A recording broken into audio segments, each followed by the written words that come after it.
The comedian Jerry Seinfeld said that speaking in front of a crowd is considered the number one fear of the average person. Number two was death. Death is number two. This means to the average person, if you go to a funeral, you'd rather be in the casket than doing the eulogy. Not long ago, I too was scared to speak and even share my opinions in front of a small gathering of close friends. My confidence was so low that I thought my opinions did not matter. So when Pragati asked me a month ago if I would like to speak at the summit today, my first reaction was certainly not. Yet, here I am today, completely out of my comfort zone. I grew up in a loving, protective home in the hills of Uttarakhand and got married into an equally loving and protective home in Kolkata. All my needs were provided for. There was nothing lacking in my life. A lovely family with 3 wonderful children and great friends. Yet, when I looked back, I felt I had just been fulfilling one role after the other of being a good daughter, wife, daughter-in-law, and mother. While trying to juggle all these roles, I had been unable to understand who I really was. Or maybe that was just a convenient excuse I had given to myself to continue living in my small bubble and do nothing outside of my comfort zone. It was easy to justify to myself I was busy doing what was expected out of me. Soon, I started feeling kind of useless. There was a nagging feeling at the back of my mind that something was missing. But what? Other than looking after my home and my kids, I always shied away from taking any responsibility. Perhaps because of that my confidence was low and I lacked a purpose.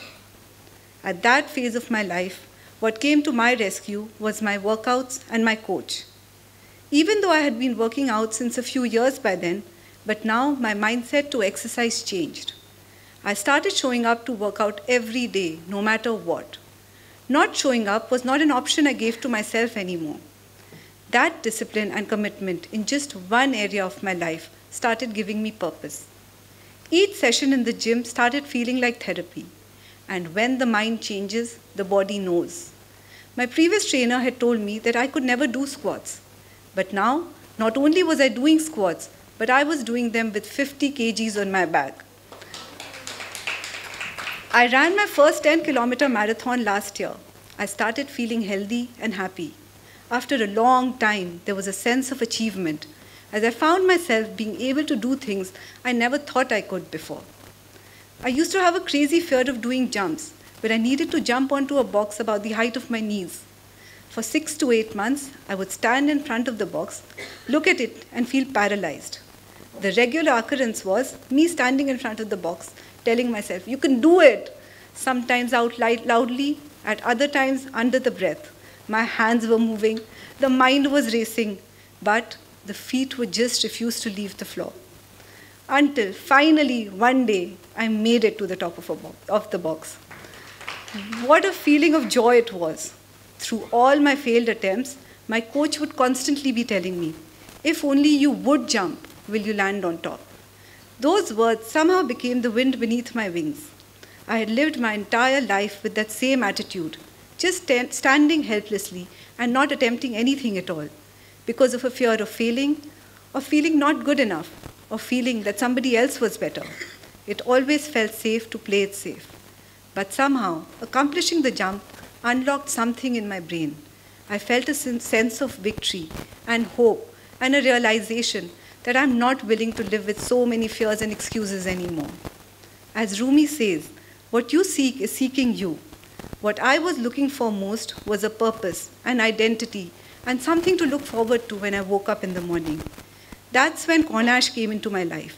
I started connecting with my own emotions and understanding myself better.